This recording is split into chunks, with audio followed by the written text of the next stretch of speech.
आज हम बनाने जा रहे हैं पायनियर का एम्पलीफायर, जिसका मॉडल नंबर आप देख सकते हैं VSX 521।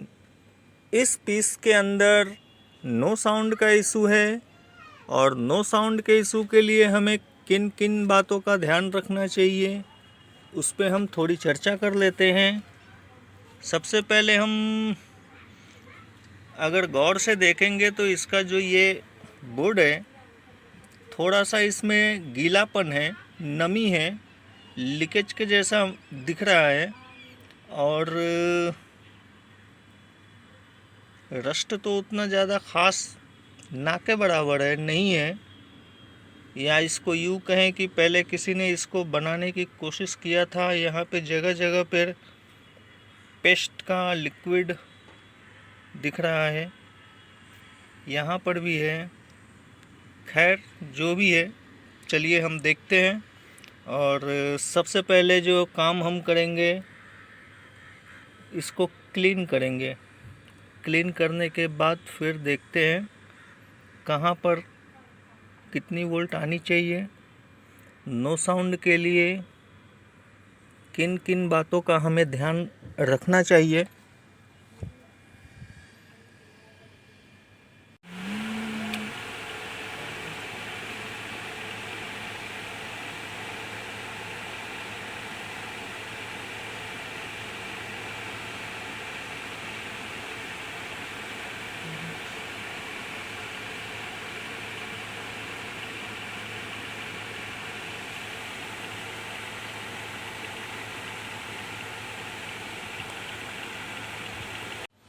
इसको हमने क्लीन किया है जितना बेस्ट हो सके।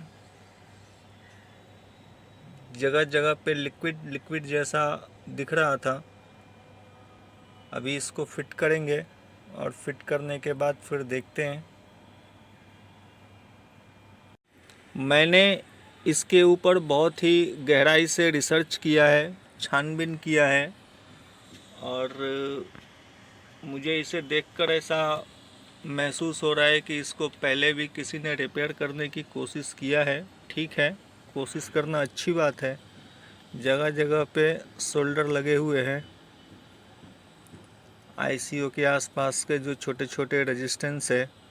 खैर, हम बात करते हैं कि हमने क्या ढूंढा है, मैंने क्या ढूंढा है। तो मैं आपको मीटर से दिखाता हूँ कि कौन सा पार्ट्स इसका जो है गड़बड़ है। तो मैं बात करूँगा जो इस कनेक्टर के पास लगे हुए रेजिस्टेंस है। आप गौर से देखें इसको, 2013 से लेकर के 2022 तक यहाँ पर रेजिस्टेंस है, ये सेक्शन में इतने दूर पे। ये रेजिस्टेंस को मैंने चेक किया है, मैं आपको चेक करके भी दिखा देता हूँ।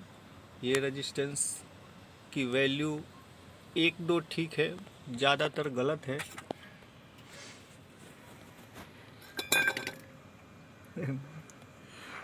तो सबसे पहले हम बात करेंगे इस रेजिस्टेंस की। इसको मैंने चेक किया है और मीटर पर ये कुछ भी नहीं दिखा रहा है। और फिर सेकंड नंबर पे आएंगे। सेकंड नंबर पे आप देख सकते हो, ये भी कुछ भी नहीं दिखा रहा है। फिर हम आ जाते हैं थर्ड नंबर पे। थर्ड नंबर पे देखेंगे तो जो थर्ड नंबर है ये 0 ohms है। फोर्थ नंबर पे जाएंगे तो कुछ भी नहीं है। और इसको हम अभी डायग्राम के हिसाब से अगर ध्यान देंगे तो मैं आपको दिखा देता हूँ।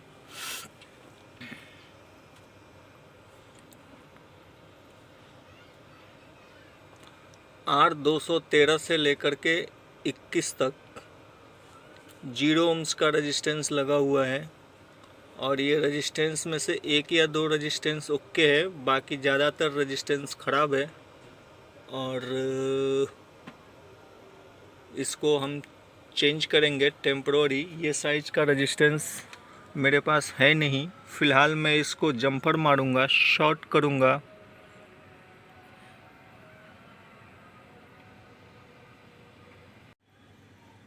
फाइनली हमने जो है इसके अंदर के जितने भी ये आप देख रहे हो डॉट्स, जो अपना 00 ohms का था उसको हमने निकाला, जंपर मारा है वहाँ पे, डायरेक्ट सोल्डर कर दिया है। इसके बावजूद भी आवाज़ नहीं आई इसमें। और फाइनली हमने जो है इसकी ये आईसी निकाली है और इसके अंदर हम दूसरी आईसी फिट करेंगे। फिर देखते हैं कहाँ तक प्रोग्रेस हो पाती है।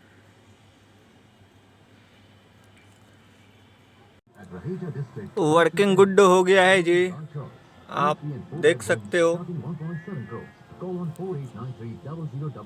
लग्नानंतर नवं शहर, नवं घर, सगळं अगदी सुरुवातीपासून उभं करायचं आहे. ठीक आहे, पण सगळ्यात महत्त्वाची गोष्ट म्हणजे एलजी वॉटर प्युरिफायर. एलजीचे वॉटर प्युरिफायर पण असतात. एलजी फक्त वॉटर प्युरिफायरच नाही बनवत, तर एलजी देते शुद्धतेची खात्री सुद्धा. कारण एलजी वॉटर प्युरिफायर ये वर्किंग गुड हो गया है, लेकिन इसके वर्किंग गुड होने में मैं भी बहुत खुश हो गया कि चलो वर्किंग गुड हो गया है। लेकिन ये परफेक्ट वर्किंग गुड नहीं है, कारण कि ये सिर्फ और सिर्फ प्योर डायरेक्ट पर ही काम कर रहा है। जब मैं इसका आपको मैं दिखाता हूँ,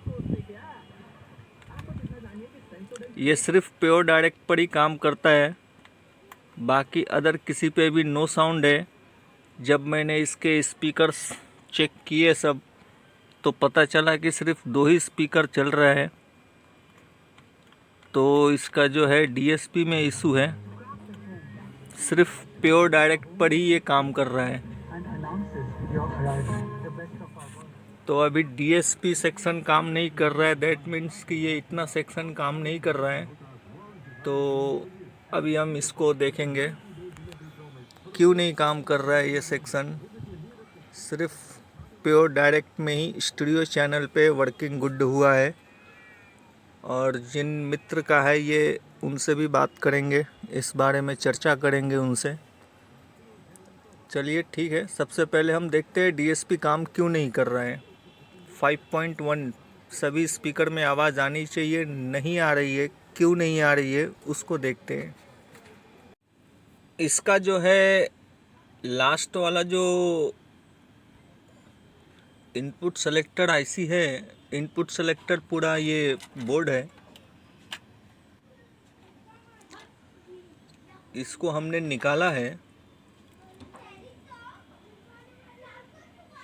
गौर से अगर हम देखेंगे तो ये जो सेक्शन है यहाँ पर लीकेज है, इस जगह पे, यहाँ पे इतने दूर में। इसको हम क्लीन करेंगे पहले, फिर देखते हैं।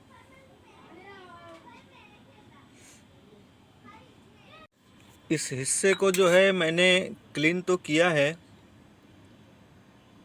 और इसका जो बैक पोर्शन है, पीछे का हिस्सा, उसकी भी हालत ठीक नहीं है, इसको भी देखेंगे थोड़ा। ये जो ट्रैक है,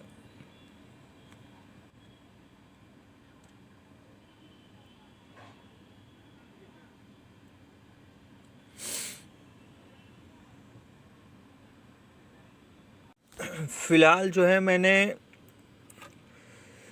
तीनों बोर्ड को खोल करके चेक तो कर लिया है, कोई भी फॉल्ट मुझे किसी भी बोर्ड के अंदर दिखा नहीं है।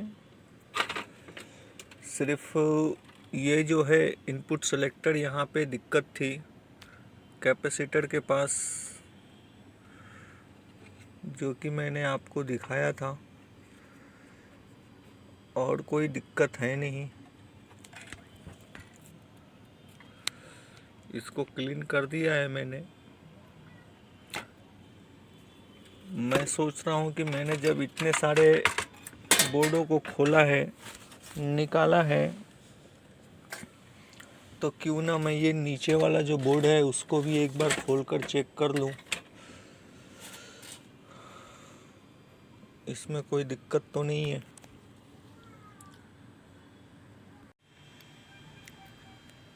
इसके नीचे वाले बोर्ड को हमने पूरी तरीके से उलट पुलट किया है, सिर्फ ये देखने के लिए कि इसके नीचे कुछ ड्राइनेस जैसा कुछ प्रॉब्लम है क्या, पर ऐसा कुछ दिख नहीं रहा है। तो इसको अब हम फिट करेंगे।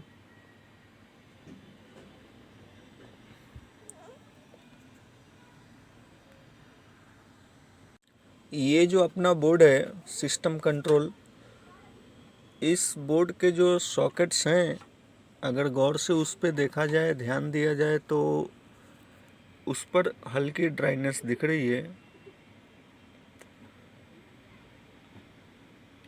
यहाँ पर जो है स्टार्टिंग के 2-3 पिनों पे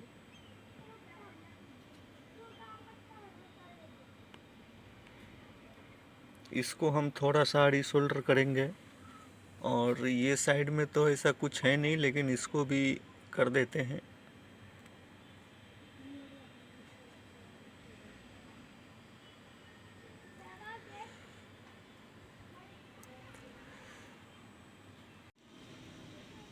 इसको हमने जितने भी पीसीबीज निकाले थे, सिस्टम कंट्रोल ऐसी, video switching, input selector, tuner section और ये अपना HDMI DSP, सभी को हमने सब पूरी तरीके से चेक कर लिया और इसको वापस से फिट कर दिया है।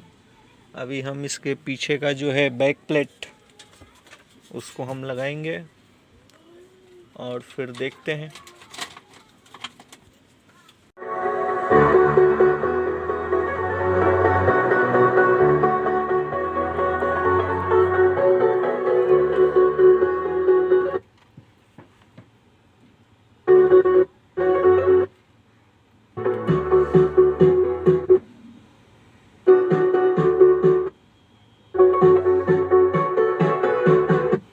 वर्किंग गुड हो गया है जी। इसके अंदर प्रॉब्लम ये था कि ये जब भी प्योर डायरेक्ट करते थे तो अभी इसमें आवाज़ आती थी, प्रोलॉजिक पे नहीं आती थी, सिर्फ 2 चैनल स्टीरियो ही चलते थे। और इसको वर्किंग गुड होने के पीछे की क्या कहानी है, उसको थोड़ा हम समझ लेते हैं। सबसे पहले जो है मैंने ये आईसी चेंज किया था, उसके बाद मैंने रैम आईसी चेंज किया। रैम आईसी मिलती नहीं है और मार्केट में जो अवेलेबल है वो कोई मैच होती है, कोई मैच नहीं होती है, तो ये हमने लगा के देखना होता है। तो मैंने तो जो बाहर अपना एक प्रिय मित्र हैं उनसे हमने लिया, उन्होंने हमारी मदद की। ये सब चेंज करने के बाद ये दोनों आईसी को, इसके अंदर प्रॉब्लम ये हो रहा था कि ये कुछ समय चलने के बाद प्रोलॉजिक में आवाज़ आनी बंद होती थी। उसके लिए मैंने ये जो पावर सेक्शन के कुछ कैपेसिटर है 1, 2, 3, 4 इसको चेंज किए हैं और उससे मुझे फ़र्क क्या पड़ा है वो भी मैं आपको बता देता हूँ। ये जो है अपना रेगुलेटर 1.192, यहाँ पर थोड़ी कम सप्लाई आती थी और ये जो है बड़ा कैपेसिटर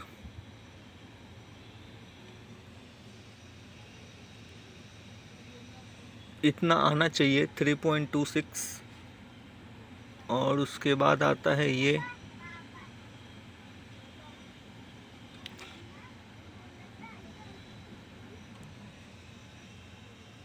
3.27,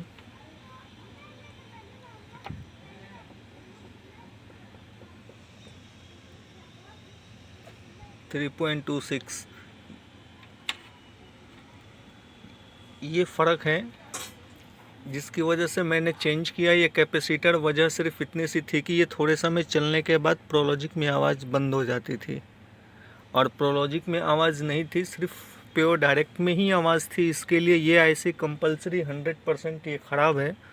ये है इसकी पुरानी आईसी, हमने निकाल रखी है, इसके ऊपर हमने क्रॉस का निशान मार दिया है कि ये ख़राब है।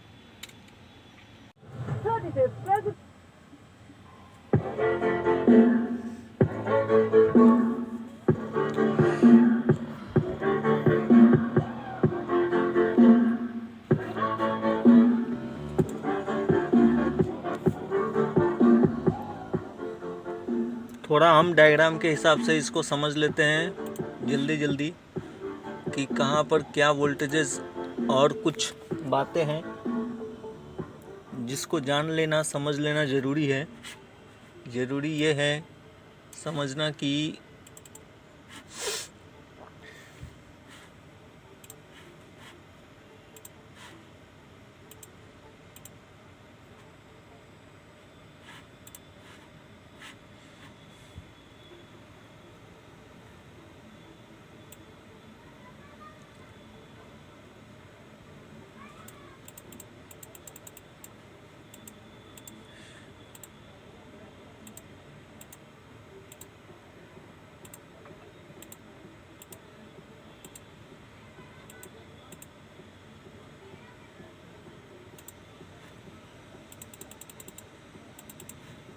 ये अपना वो आईसी है जो मैंने चेंज किया।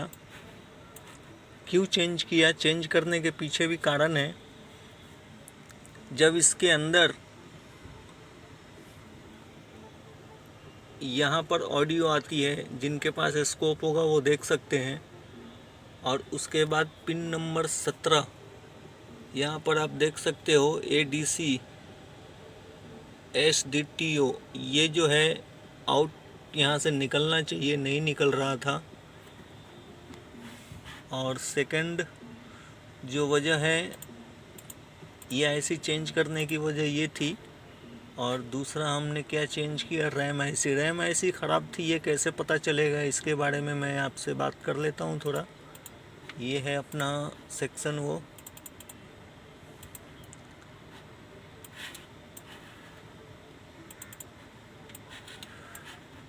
ये है अपना वो रैम आईसी। इसका जो पिन नंबर 1 है ये सप्लाई है 3.3 की। और पिन नंबर 2 जो आप देख रहे हो DQ0, इस सेक्शन के ऊपर जो है 1.4 वोल्ट आना ज़रूरी है जब ये वर्किंग होगा। नहीं है दैट मीन्स कि आईसी काम नहीं कर रही है। ये कोई भी रैम आईसी हो, किसी भी सेक्शन में लगा हो, किसी भी पीस के अंदर लगा हो, अगर वो वर्क कर रहा है तो इस पिन नंबर 2 पे 1.4 वोल्ट आना ज़रूरी है। इस बात को आप सभी ध्यान रखें।